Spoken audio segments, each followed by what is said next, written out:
Hello, my name's Richard. I'm from the UK originally, Manchester, and I've been out in China for 3 years, just over 3 years now. I've been with EF for 3 of those. Yeah, I've been with EF for 3 years. EF Shaoxing, which is a city just south of Shanghai, and now EF Shaoxing, which is a little bit south of Hangzhou. Yep, my name is Hayley. I'm from England, Manchester, and I've been in China for about 3 years as well. Like Richard, I worked at EF Shaoxing and then I moved to EF Shaoxing.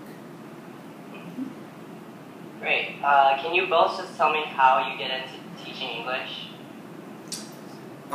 Yeah, I mean, I was working in London, not as a teacher, and yeah, I suppose I was getting a little bit. I liked London, but I didn't like my job, so I was looking for something really quite different.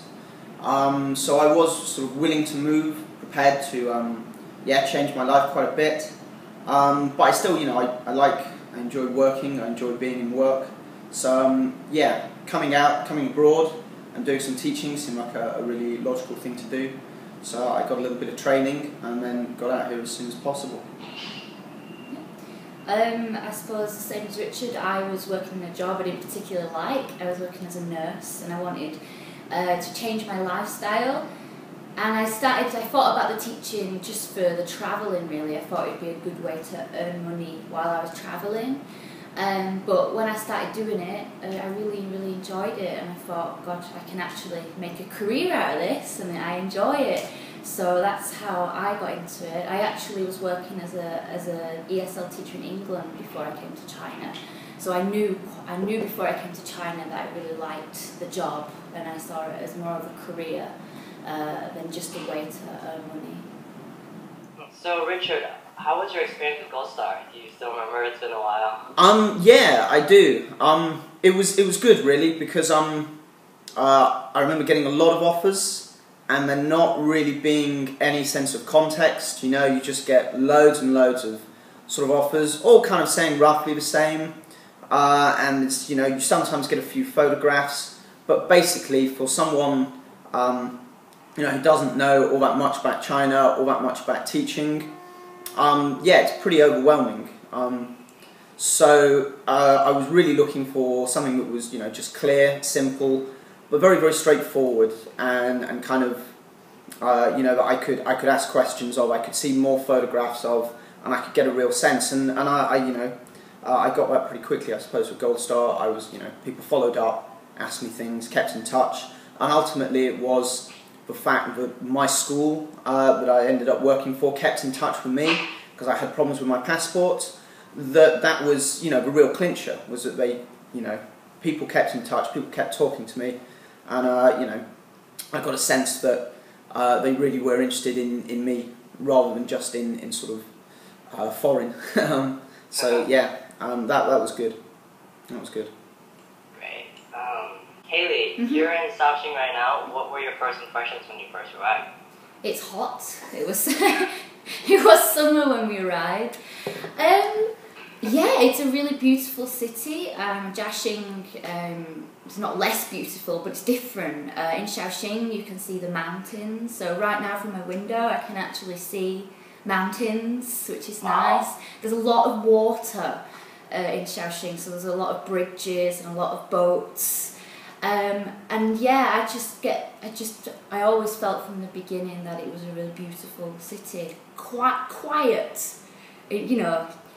small. For China standard, I would say it's a smallish city, would you? Yeah, just a few million people. It's a few million people, but yeah, it's a really beautiful place.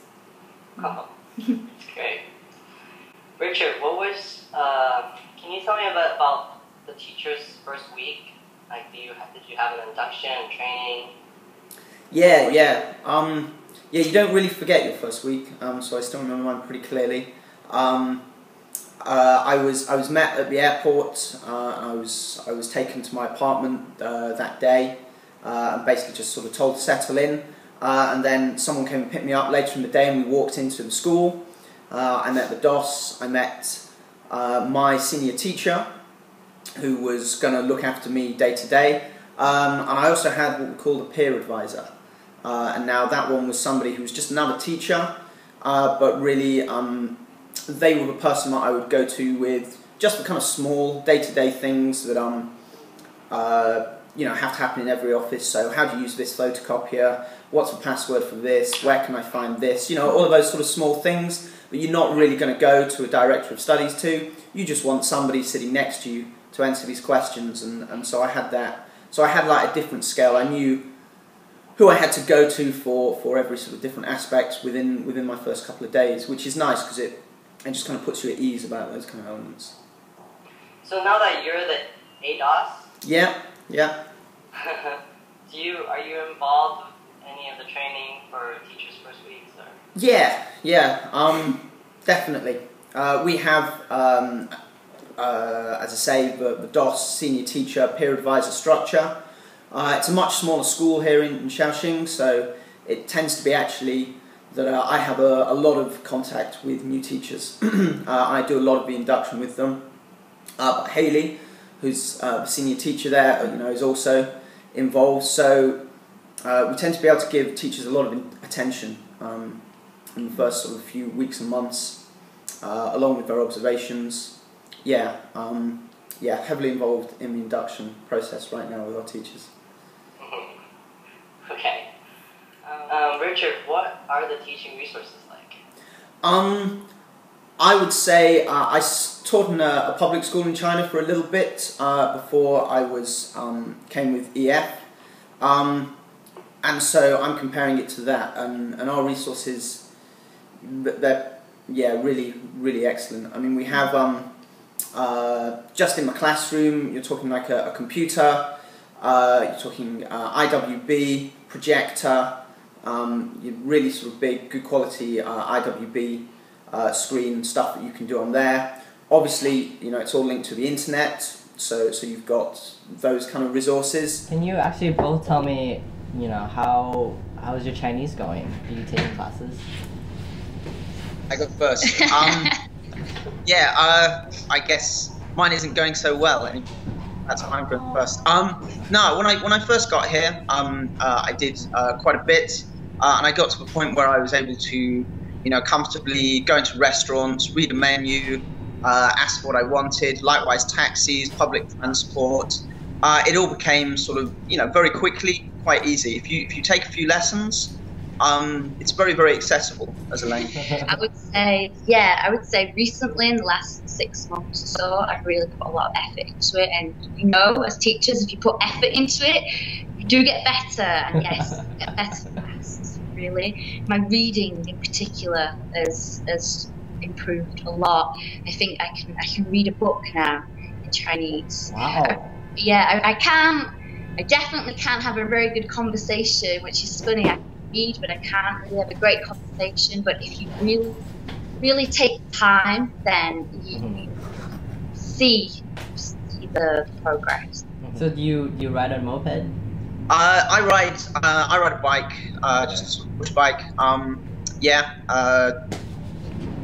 Has to be said, actually, there are bike lanes everywhere because there are still so many bicycles and mopeds. There are great bike lanes around everywhere I've been, really, in China. So it's really easy for me to get to work. It's about 10 minutes on the bike. It's hot, but as far as actually, you know, cycling, it's really easy. Yeah. Hayley, what do you do there in your free time? What do I do in my free time?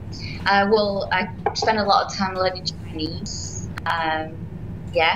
So, and I kind of like going around the city, finding places, finding new cafes to go to, bars and restaurants. You know, obviously, like we're a new school, so we're trying to build like a network for the teachers. You know, so when they come, we say, okay, we've got a Thai restaurant, a Korean restaurant, a Japanese restaurant, Sichuan restaurant. So at the moment, that's what we're trying to do, is trying to get acquainted really with the city. So in my free time, I do go around looking for places, and as well, I like speaking to the local people, not in the local dialect, obviously, but in Putonghua, I like stopping and speaking to the people, and that's it really.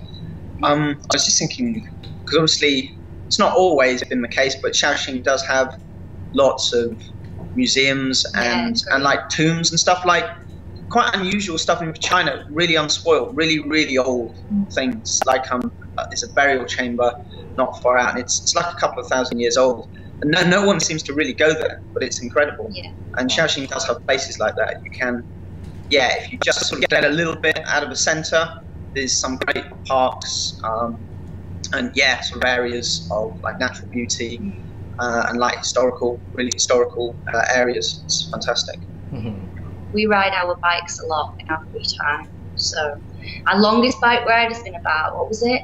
It's too long. It was too long, but it was incredible. I've never ever seen anything so beautiful in my life. I mean, it's a long way up, but coming down right in the mountains, right like in the heart of the mountains in Shaoxing, it's really beautiful. So I would suggest to anybody, when you get to China or Shaoxing, buy a bike and get out there, explore, because there's so much to see. Yeah.